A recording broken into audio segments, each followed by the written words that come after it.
Dini nga pala sa lugar namin, kami lang yung medyo kakaibang inapag-uulam. Kadalasan kasi sa mga tao dito, isda, suso, mga crab. Pero kami nga ay basta hindi nakakalaso na iaulamin. Hindi naman sa pagiging PG, pero parang ganun na nga rin na basta.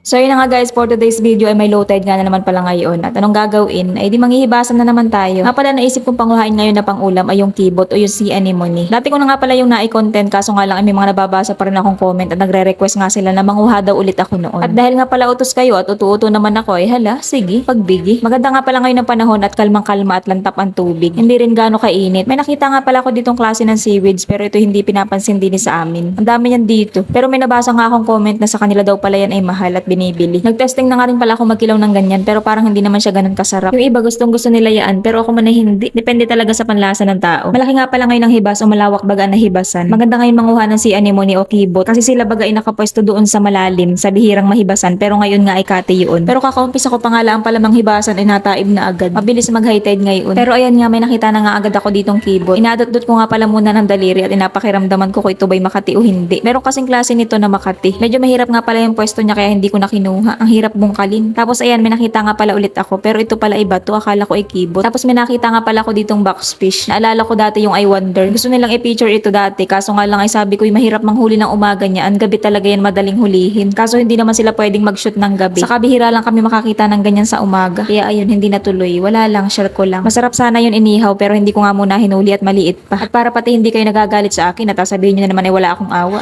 Medyo mahirap nga pala maghanap ng kibot ngayon at gawa ng maraming ang kulapo din sa batuhan. O yung baga mga damo-damo na yan ay natatahuban sila. Pero ayan nga nakakita na ulit ako ng kibot. Nakapwesto siya ay din sa bato. Sana lang ay madali itong matanggal. Tapos ayan, chinek ko nga pala muna kung makatibaga ito o hindi. Tapos ayan, dumidikit sa akin daliri yung parang gaway niya. Pero parang hindi naman siya makati. Awan ko lang, bahala na si Batman. Kapag nga pala nangunguha kami ng ganari, gumagamit kami ng pangkawit. O di kaya ay kutsilyo para matuklap baga yung pagkakadikit nila sa bato. O di kaya naman minsan ay barita. Hindi yung sabon ha, basta yung pambungkal baga. Natuklap ko na nga pala yung pagkakadikit niya sa ilalim. Kinat ko na lang yung video at gawa ng inatamad ako mag-setup ng tripod. Ang hirap kasi niyang tuklapin kapag isang kamay lang ang gamit. Nakakita nga pala ako ng ilo, yung palanghitan baga kung tawagin din sa amin. Nakadungaw din sa bato. Sayang wala akong dalang sibat. Dapat talaga kapag pupunta ka ng dagat ay kompleto ka sa gamit sa panghuli ng isda o kahit ano pang lamang dagat. Pero hindi ka naman masisiro kapag pumunta ka ng hibasanan at may makukuha ka pa ring pang ulam. Kahit timbalang ang dala mo. Marami nga pala ako nakikitang kibot kaya nga lang yung iba ay ang hirap kunin. Tapos karamihan ay maliliit pa. Kaya pinipili ko lang yung medyo malaki at yun ang kinukuha ko. Nga pala may mga nababasa akong comment. Tinatawanan nila ko ano yung tinatawag namin dito. Yung salitang kibot daw ay ibang ibig sabihin sa Bisaya. Opo, iba nga po ibig sabihin niya sa Bisaya at alam po namin at gawa ng kambit po ay Bisaya din. Pero yun nga talagang tawag namin dyan, awan pabag.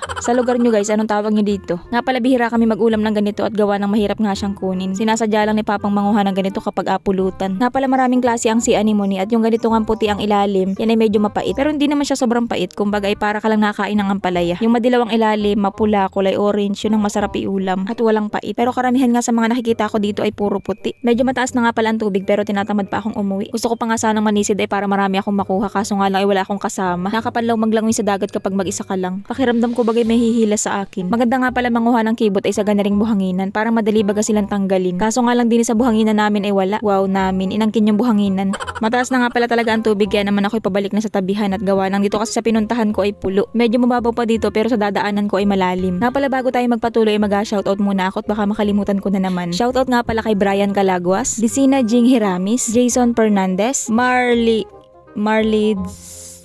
Alpa. Wag na nga lang, ang hirap naman banggitin ang pangalan mo. Jeneline Ortega, Natalie Faith Baluran, John Paul Lacwarin, Julie Bean Ismedia, Susan Dawdawen, at kay Kongi Banban. Malawak pa nga palang hibas din sa tabihan kaya naman ako ay nanguha pa nga ng mga kinason o yung mga susubaga. Tapos may nakita nga pala ako ditong crab na kung tawagin din sa amin ay kumukumo. Kinuha ko na nga rin pala at ihawin ko pagka-uwi sa bahay para ako'y makakain at ako'y nagugutom na. Wala kasing ulam sa bahay kaya hindi muna ako nag-almusal. Ay ito namang kibot ay matagal pang lutuin. Tapos ayan, pauwi na nga pala ako. Nagsakay na nga pala ako ng bangka papunta din sa dagat kasi nga ako'y tinatamad maglakad kanina. Nagtanggal na nga pala ako ng jacket at nilagay ko sa mukha ko at gawa ng sobrang hapdi sa mukha ng init. May mga nagtatanong nga pala sa akin bakit daw maganda pa rin ang kutis ko kahit ako'y laging bilad sa initan. Sa totoo lang po, dati pa naman po makinis na talaga ang aking balat kahit nasa bareta lang yung ginagamit ko. Binabalot ko pa noon yung bareta sa fishnet tapos kinukuskus sa aking balat. Tapos kapag naubusan ako ng bareta, ang ginagamit ko yung powder na panglaba. Ewan ko, dati kasi talaga yun ang gamit ko kasi gustong gusto ko yun at mabula. Pero ngayon nga ako'y lagi nasa initan na, nagpalit na ako ng ginagamit ko sa balat. At ngayon nga ay Sunrocks naman ang ginagamit ko. Laka uy. Sa totoo lang wala akong permanenteng sabon na ginagamit. Kung ano lang yung available sa CR, Mapa Safeguard, Bioderm, Silka. Pero buhat nung nakilala ko si Miss Line, yung mga product na niya ang ginagamit ko. Mapa Lotion, Kojic, sunscreen at saka lip tint. Kung dati papalit-palit ako ng ginagamit sa katawan, ngayon hindi na. Nagustuhan ko yung mga products niya at hiyang sa akin. Hindi ko to sinasabi dahil friend ko siya. Nagagandahan ko lang talaga yung mga products niya. So yun na nga, mabalik tayo. Nakauwi na nga pala ako at inihaw ko na nga pala itong mga nakuha akong pang-ulam. At ayan nga, kakaselfon ko, nakalimutan ko na itong inaihaw ko. Kunti na lang at uling na. Tapos yun na nga, nilaga ko nga pala muna itong mga kibot. Sa ibang lugar nga pala binabandian laang nila ng ininit. Tapos kinakalis ng kutsilyo para baga matanggal yung mga madudulas. Pero dini nga sa amin ay nilalaga na namin. Saka namin lilinisin. Bago ko nga pala linisin yan ay nagpapak muna ako nitong aking mga inihaw. At sa mga ganitong papakan nga, ito ang masarap na sausawan. Amelia Sukang yanong sarap. Talaga nga namang yanong sarap niyang sausawan. Napala gustong gusto ko yung ganitong crab kasi lagi siyang mataba. Kaya nga lang yung kanyang laman ay matigas. Ito nga pala sa ibang lugar hindi kinakain pero di naman sa amin ay kinakain yan. Pero isa nga rin sa mga crab na laging mataba ay itong kimpi. Wala lang, share ko lang. So yun na nga, mabalik tayo din sa kibot. Bali napasobra nga pala yung pagkakalaga ko at yanon lambot na rin kibot. Napala ganito namin ito linisin. Tinatanggal namin yung para bagang nga taba sa loob. Tapos yung madudulas na nakadikit sa kanya tinatanggal din namin. Yung pinakanlaman lang talaga niya ang kinukuha namin. Nga pala luto na ginagawa namin dito minsan ay prito pero mas madalas nga ay ginataan. Nga pala sa magtatanong ko ano ba lasa nito, para siyang ano. Hindi ko alam kung saan siya pwedeng ihalin tulad at gawa ng wala siyang kalasa. Basta masarap siya, malambot. Kapag kinagat mo siya para baga siyang tainga ng baboy. Parang ganun. Yun bang lumalagarnot kapag kinagat? Ano bang ibang tawag sa lagarnot ay? Basta yun. Nanguha nga pala ako ng sampalok din sa kapitbahay namin. Ito kasi ay masarap asiman. Tapos humingi na nga rin pala ako ng sili at para sa akin na hindi ito masarap kapag hindi maanghang. Nilaga ko na nga pala yung sampalok at kukunin ko na lang yung katas. Para hindi na kami maghahalongkat din sa niluto kung alin ba dito yung sampalok o yung kibot.